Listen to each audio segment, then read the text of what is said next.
The Iowa caucus is just days away, and New Hampshire is not far behind. Republican frontrunner Donald Trump yesterday announced that he's not coming to Thursday's Fox News debate because Megyn Kelly is going to be there. So I know that Trump has had this little thing with Kelly ever since she asked him about all the horrible shit he said about women. But Peter, do you think that's the main reason that he's not showing up? I don't understand it. I would do a lot of things to spend an evening with Megyn Kelly. So, I mean, I just have to ask some serious questions about Donald Trump at this point. Trump is a magician at drawing attention to himself. I mean, the guy is fantastic at this. He gets so much publicity by announcing he's not going to show up somewhere. Typically, that's the kind of person you say, all right, well, good luck to you. Have a nice life. He's managed to take this thing with Megyn Kelly and build it into kind of like a professional wrestling thing, where the good wrestler and the bad wrestler whip up this fake frenzy to bring a crowd out. The chances of Trump showing up are extraordinarily good. Yeah, I agree. And he's going to be on television announcing something about why he won't be at the debate, and he's going to milk this thing for another 24 hours worth of news cycle. In fact, I may be wrong, but didn't he threaten not to show up for a previous debate at some point? 3 times to boycott debates. Yeah. So, like so many other things, his credibility on this issue is suspect. Josh, do you think that he will or won't show up to Thursday night's debate? He seems very adamant this time, and he's very much insisting that he will not. Here's the thing. I have no idea because it's Trump, and how could anyone know? I do think, though, that what's behind it is not so much about Megyn Kelly, although, again, no politician has ever lost votes for saying that the media is out to get him and that they're corrupt and biased. Even if it's the home club, the home field advantage network. But I do think that what's behind this is that Rand Paul got an amazing amount of publicity when he announced that he was going to skip just the undercard debate. I mean, audiences skipped the undercard debate. So I really, and then he ended up getting on every show. He did a live chat, live stream thing during the debate where he was taking questions from viewers, and it did pretty well. AMA too.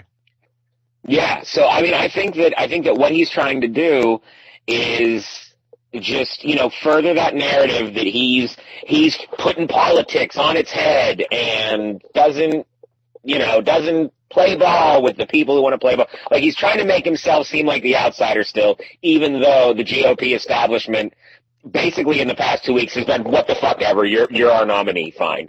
Yeah, so I don't know. Transition. I think it speaks to the point you made a few podcasts ago, Igor, that Ted Cruz way scarier than Donald Trump to people who pay attention. There's a very large consensus in Washington and across the country that Ted Cruz is in fact the worst. So I don't know. What do you think? He's Canadian, what do you think so he can't Trump? Well, exactly. That's another reason. Peter, what do you think he has to gain with all this? I mean, outside of the publicity, which they were going to give him anyway. Well, there's two things. I mean, you can't discount the publicity. I mean, especially if you're Donald Trump, and at least some significant portion of his motivation is simply ego. The other thing, though, is the old adage that when you're ahead, there's nothing to gain in a debate. You can only kind of break even or in fact lose. I don't think Trump is that considerate and that well thought out, but the argument is always there. Just let the other guys beat each other up. Let everyone take shots at Ted Cruz, and Trump just sits by the sideline and lets it go. Not to take us off track, but I mean, interestingly, Hillary is trying to whip up frenzy over some unofficial debate ahead of the New Hampshire things that Bernie Sanders is suggesting he's not going to attend. So the logic is in there about don't show up if you're ahead. We'll talk about that in a second. But, okay, Eric, let's say Trump does no-show the debate. Do you think that the ratings will be significantly low, and do you think that itself could hurt some of these candidates? I think the ratings will be lower because most people in the current election he's the main are just tuning attraction in for Trump opinion. He is. No, absolutely. I mean, it's Trumpomania, and people tune in because they want to see what kind of crazy shit he's going to say. They want to see who he's going to target next. I mean, obviously, if he was at that debate with Cruz in the prior ones, when Carson was a legitimate candidate, he was the one that he was making fun of. It's the Trump show. What he says is great, not necessarily for the country, but, for TV ratings. Well, one reason I think that he might actually follow through with it is because he's apparently scheduled an event to raise money for the Wounded Warriors Project. And Josh, do you think that could be like a smart move on his part, or do you think that ultimately this could backfire if he does go through with it? I mean, no, I think if he does actually host a fundraiser for wounded vets, that'll be great, because again, that's what politicians sort of have to do. And I mean, in this campaign cycle, especially, vets aren't even getting lip service. I mean, and that makes sense because for Democrats, the VA scandal was embarrassing. Bernie Sanders was on the House Armed Services Committee, did nothing about the VA until he absolutely had to. And they don't want to talk about wounded warriors on the Republican side because all they want to talk about is more war. So if you remind people that, oh yeah, this fucks up the kids that go fight these wars, that sort of hurts the message. And I'm sure it's going to be that odd vets group that none of the vets groups that I belong to or, follow have ever heard of. So it's going to be very much like when he had that event on the ship. Wasn't that like a group of 2 people, really?